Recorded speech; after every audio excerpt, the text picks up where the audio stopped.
शुभ मध्याह्न बच्चों।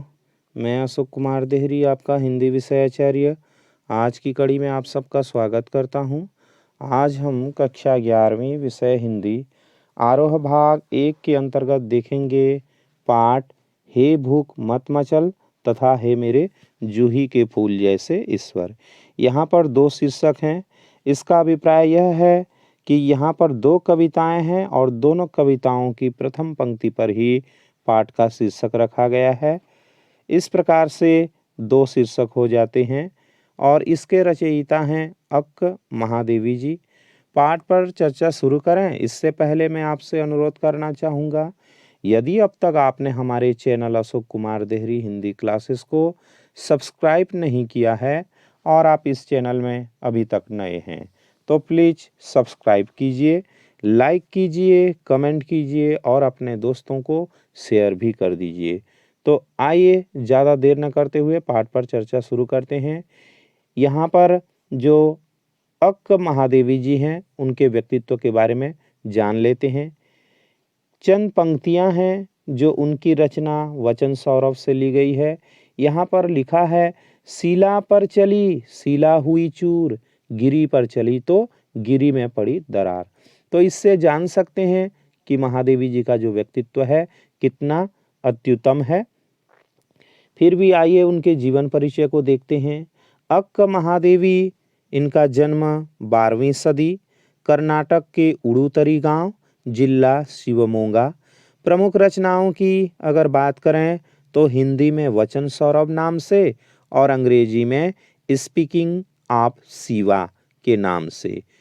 के रामानुजन अर्थात इसको पुष्टि किया है अट्टीपट्ट कृष्ण स्वामी रामानुजन, जो कि कन्नड़ एवं तमिल के एक कवि, निबंधकार, शोधकर्ता, अनुवादक, भाषाविद, नाट्यकार, लोक कथाओं के विशेषज्ञ हैं। उन्होंने किया है। इतिहास में वीर शैव आंदोलन से जुड़े कवियों रचनाकारों की एक लंबी सूची है। अर्थात यदि इतिहास को टटोल करके देखेंगे तो आपको ऐसे कवियों की एक लंबी सूची प्राप्त हो जाएगी जो वीर शैव आंदोलन से जुड़े रहे हैं। अक्क महादेवी इस आंदोलन से जुड़ी एक महत्वपूर्ण कवयित्री थीं।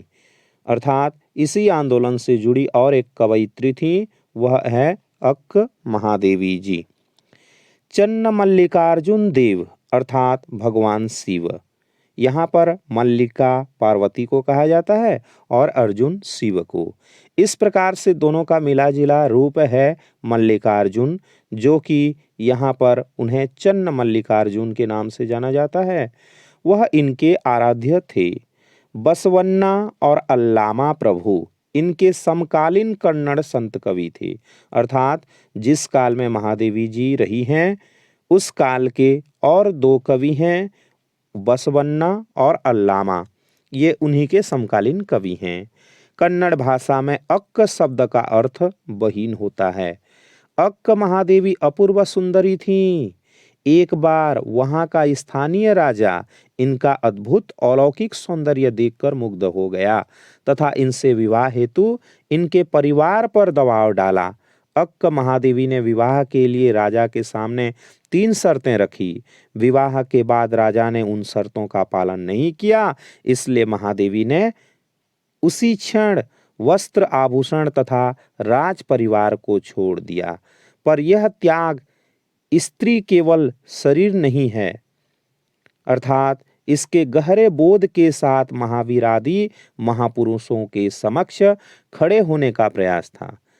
इस कहानी को इस प्रकार से भी समझ सकते हैं कि जो महादेवी जी हैं वह अत्यंत सुंदरी हैं और उनके सुंदरता को देख करके वहाँ का जो स्थानीय राजा था उन पर मोहित हो गया और उन्हें विवाह करने का भी प्रस्ताव दिया, परंतु महादेवी जी ने उनके विवाह को ठुकरा दिया। इससे उस राजा ने उनके परिवार पर दबाव डाला और विवश होकर के न चाहते हुए भी महादेवी जी ने उनका जो विवाह का प्रस्ताव है स्वीकार कर लिया। इससे पहले उनके सामने 3 शर्तें रखी कि विवाह के बाद भी वे वैसे ही रहेंगी जैसे पहले हैं। इस पर राजा ने हाँ तो कह दिया, परंतु उनकी जो शर्तें हैं उन शर्तों का पालन उन्होंने नहीं किया और वह महादेवी को अपना पत्नी ही मानता रहा। परंतु महादेवी जी जो हैं भगवान शिव को ही अपना पति मानती रहीं और उन्हें ही अपना पति कहती रहीं। इस पर राजा ने उनसे प्रश्न किया कि यदि आप हमारी पत्नी नहीं हैं और आप किसी और को पति मानती हैं तो ऐसे में ये राज्य प्रसाद जो है छोड़ करके चले जाइए। और उन्होंने छोड़ करके चले जाना ही स्वीकार कर दिया। इस पर उन्होंने कहा कि आपके शरीर पर जो वस्त्र और आभूषण हैं वह भी राजमहल से ही प्राप्त हैं, अतः इन्हें भी उतार कर जाइए। और महादेवी जी ने ऐसा ही किया, उन वस्त्र और आभूषणों को भी निकाल करके नग्न होकर के चल दी। तो यहाँ पर कहने का अभिप्राय यह है कि स्त्री केवल त्याग की वस्तु नहीं है या स्त्री कोई शरीर मात्र नहीं है। इसके जो गहरे बोध हैं, गहरे ज्ञान हैं, उस ज्ञान के साथ महावीर आदि महापुरुषों के समक्ष खड़े होने का यह एक प्रकार का प्रयास था। इस दृष्टि से देखें तो मीरा की पंक्ति तन की आस कबहू नहीं कीनी ज्यों रणमाही सुरो, अर्थात मीराबाई ने कहा है कि उन्हें शरीर की चिंता कभी भी नहीं लगी है और जिस प्रकार से रण क्षेत्र में शूरवीर होते हैं उन्हीं प्रकार से वो हैं। तो यह जो पंक्ति है अक्क पर पूर्णतः चरितार्थ होती है, अर्थात उनके चरित्र पर सुंदर रूप से फीट बैठती है। अक्क के कारण शैव आंदोलन से बड़ी संख्या में स्त्रियां, जिनमें अधिकांश निचले तबकों से थी, जुड़ी और अपने संघर्ष और यातना को कविता के रूप में अभिव्यक्ति दी। अर्थात अक्क ही वो हैं जिनके आने के बाद कई स्त्रियां इस प्रकार से आंदोलन में जुड़ती गईं। इस प्रकार महादेवी की कविता पूरे भारतीय साहित्य में इस क्रांतिकारी चेतना का पहला सृजनात्मक दस्तावेज है और संपूर्ण स्त्रीवादी आंदोलन के लिए एक अजस्र प्रेरणा स्रोत भी है, अर्थात निरंतर रूप से बहने वाली एक प्रेरणा स्रोत भी है। यहाँ इनके दो वचन लिए गए हैं। दोनों वचनों का अंग्रेजी से अनुवाद केदारनाथ सिंह ने किया है, अर्थात दो वचनों के रूप में दो कविताएं हैं और यह पहले अंग्रेजी में लिखी हुई थी और इनका अनुवाद किया गया है।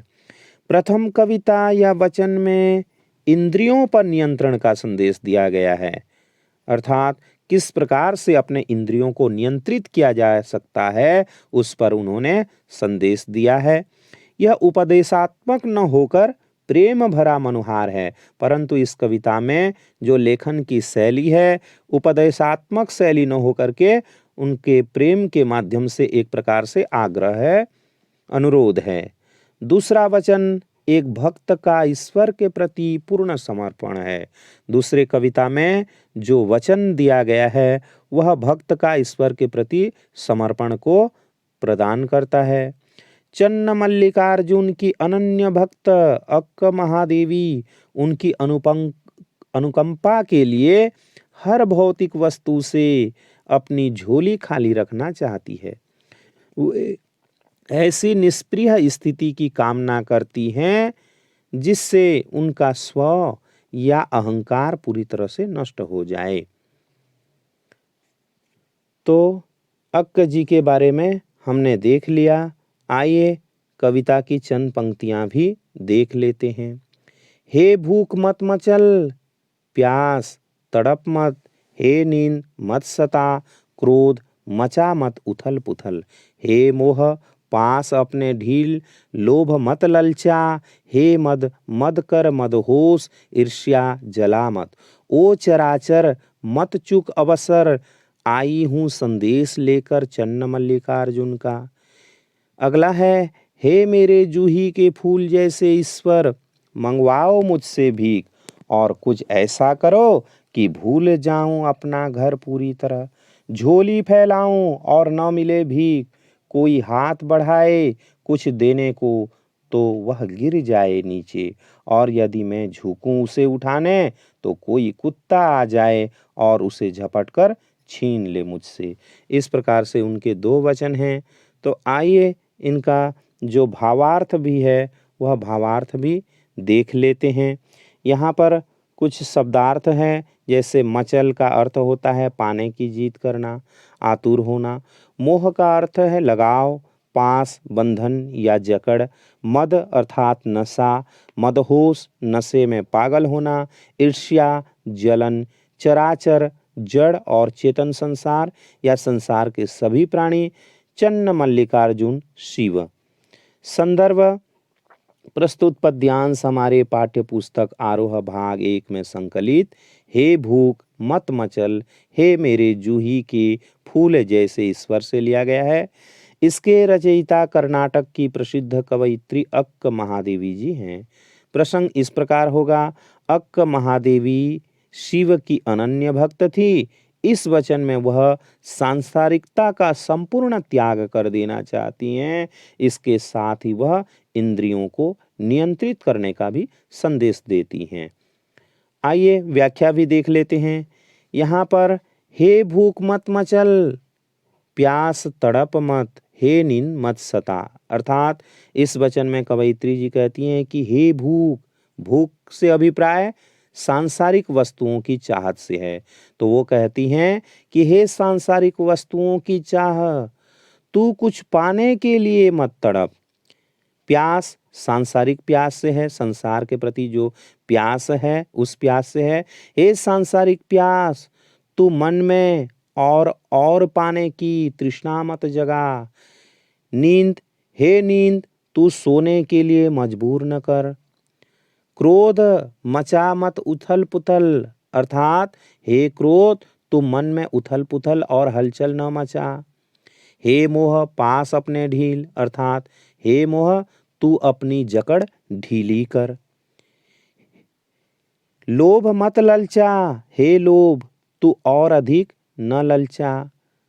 हे मद, मत कर मदहोश। अर्थात हे मद, तू और अधिक पागल न बना। ईर्ष्या जला मत। हे ईर्ष्या, तू अन्य लोगों की उन्नति से न जल। अर्थात दूसरे लोगों की उन्नति देख करके तू जलन का भाव मत ला। आगे के जो शब्द हैं, ओ चराचर मत चुक अवसर, आई हूँ संदेश लेकर चन्न मल्लिकार्जुन का। तो कवयित्री कहती हैं कि ओ जड़ और चेतन संसार, चराचर मतलब जड़ और चेतन संसार, तुम्हारे लिए यह महत्वपूर्ण अवसर है। तुम स्वयं को शिव की आराधना में लीन कर दो, चन्न मल्लिकार्जुन की आराधना में लीन कर दो। मैं सबके लिए चन्न मल्लिकार्जुन अर्थात शिव का भक्ति संदेश लेकर आई हूँ। अतः सांसारिकता छोड़कर स्वयं को प्रभु के चरणों में अर्पित कर दो। आइए इसका विशेष देख लेते हैं। इन पंक्तियों में कवयित्री शिव की आराधना के लिए संसार का पूर्णतः त्याग चाहती है। वह लोगों को काम क्रोध आदि से दूर रखना चाहती है। दूसरा है भूख प्यास नींद क्रोध मोह लोभ मद ईर्ष्या आदि को मानवीय पात्रों की तरह संबोधित किया है। अतः यहाँ मानवीकरण अलंकार है। मत मचल मत मचा मत अनुप्रास अलंकार की छटा दिखाई दे रही है और संबोधन शैली के कारण कविता जीवंत हो गई है। दूसरी कविता पर भी ध्यान दे लेते हैं। हे मेरे जूही के फूल जैसे ईश्वर मंगवाओ मुझसे भीख, और कुछ ऐसा करो कि भूल जाऊं अपना घर पूरी तरह। तो यहाँ भी थोड़ा सा शब्दार्थ देख लेते हैं। जैसे जूही एक सुगंधित फूल है। भीख का अर्थ होता है भिक्षा, हाथ बढ़ाना मतलब सहायता करना। अपना घर अर्थात सांसारिकता, और झोली आंचल को कहा गया है। झपट कर मतलब खींच कर। तो प्रसंग जो है प्रस्तुत काव्यांश में कवयित्री ईश्वर को जूही के फूल जैसा मानते हुए उनसे अपना अहंकार नष्ट करने की प्रार्थना करते हुए वह ईश्वर के प्रति समर्पण का भाव व्यक्त करती है। व्याख्या इस प्रकार होगा। कवयित्री ईश्वर से प्रार्थना करती हुई कहती है कि हे जूही के फूल जैसे कोमल और मनोरम ईश्वर, तुम मेरा सब कुछ छीन लो। मंगवाओ मुझसे भीख, अर्थात तुम मेरा सब कुछ छीन लो, कुछ ऐसा करो कि मुझे भीख मांगनी पड़े, और कुछ ऐसा करो कि भूल जाऊं अपना घर पूरी तरह, झोली फैलाऊं और न मिले भीख। आगे वे कहती हैं कि मैं अपना घर, मकान और गृहस्थी पूरी तरह भूल जाऊं, अर्थात पारिवारिक मोह से दूर हो जाऊं। काश ऐसा हो कि मैं किसी के सामने अपनी झोली फैलाऊं और मुझे भीख न मिले। आगे वे कहती हैं, कोई हाथ बढ़ाए कुछ देने को तो वह गिर जाए नीचे, और यदि मैं झुकूं उसे उठाने तो कोई कुत्ता आ जाए और उसे झपट कर छीन ले मुझसे। तो आगे कहती हैं कि कोई मुझे कुछ देने के लिए यदि हाथ बढ़ा भी लेता है तो वह मेरी झोली में न पड़कर नीचे जमीन पर गिर जाए। यदि मैं उसे उठाने के लिए नीचे झुकूं तो कोई कुत्ता आए और उसे झपट कर ले जाए। मैं लाचार हो जाऊं, मेरा अहंकार नष्ट हो जाए। जब मैं लाचार हो जाऊंगा, मेरे पास कुछ भी नहीं बचेगा, तो मेरा अहंकार नष्ट हो जाएगा। कवयित्री त्याग की पराकाष्ठा को प्राप्त करना चाहती हैं, अर्थात भगवान को लोग बहुत कुछ मांगते हैं परंतु वह त्याग को प्राप्त करना चाहती हैं। वह अहंकार तथा मान अपमान के दायरे से बाहर निकलकर ईश्वर में विलीन होना चाहती हैं। विशेष देख लेते हैं, ईश्वर के प्रति समर्पण के भाव को व्यक्त किया गया है। ईश्वर के लिए जूही के फूल की उपमा मनोरम बन पड़ी है। घर सांसारिक माया मोह का प्रतीक है, और शैली की बात कहें तो संवादात्मक शैली का प्रयोग हुआ है। तो आज के लिए इतना ही। आशा करता हूँ आज का वीडियो आपको ज़रूर अच्छा लगा होगा। वीडियो को शुरू से अंत तक देखने के लिए धन्यवाद।